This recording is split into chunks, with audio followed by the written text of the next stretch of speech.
নগাঁও জিলাৰ ৰহা সমষ্টিৰ অন্তৰ্গত প্ৰমিলা গাঁও পঞ্চায়তৰ ২ নং চিতলমাৰী গাঁৱত এখন জৰাজীৰ্ণ বাঁহৰ দলঙেৰে যাতায়াত কৰিব লগা হয় অঞ্চলবাসীয়ে। আজি প্ৰায় ২০ বছৰ ধৰি উক্ত দলঙেৰে যাতায়াত কৰিবলগীয়া হৈছে কেইবাখনো গাঁৱৰ ৰাইজে। আনকি কণ ছাত্ৰ ছাত্ৰীয়ে বিপদসংকুলভাৱে জৰাজীৰ্ণ দলঙেৰে বিদ্যালয়লৈ যাব লগা হয়। বছৰ বছৰ ধৰি ৰাইজে নিজৰ গাঁঠিৰ ধন খৰচ কৰি উক্ত ঠাইত বাঁহৰ দলং নিৰ্মাণ কৰে যদিও বানে সেই দলং উটুৱাই নিয়াত যাতায়াত ব্যৱস্থা ব্যাহত হৈ পৰে। ৰাইজে জনপ্ৰতিনিধিক বাৰম্বাৰ আহ্বান জনোৱাৰ পিছতো উক্ত ঠাইত ৩খন কালভাৰ দিয়ে যদিও আজিলৈকে পথটোত চলাচল কৰিব পৰাৰ সুচল যাতায়াতৰ ব্যৱস্থা হোৱা নাই, যাৰ বাবে ৰাইজে জনপ্ৰতিনিধিক উক্ত দীৰ্ঘদিনীয়া সমস্যাটো সমাধান কৰি দিবলৈ আহ্বান জনায়। আমাৰ অসমৰ মামালে অনুৰোধ, আমাৰ এই দলংখনৰ এইখন যাৱতীযুগীয়া দলং, বহু দিনৰ দলং আৰু অহা যোৱা কৰোঁতে ল'ৰা ছোৱালী ডাঙৰৰো হাত ভৰি ছাল ছিগে, গতিকে সব দলংবিলাক হ'ল হয়, কিন্তু আমাৰ এইখন দলং কোনোৱে কাণমনি নিদিয়ে।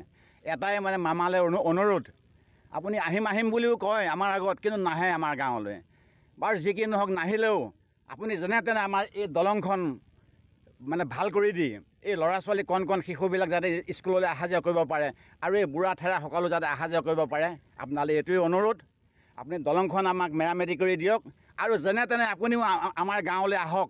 মামা, আমাৰ এই ভাগিনীখিনিক চাওক কি দুৰৱস্থাত আছে, এইটোৱে অনুৰোধ আৰু আপোনালৈ। কচুৱাৰ পৰা গুলজাৰ হুছেইনৰ ৰিপৰ্ট, অসম আদিত্য।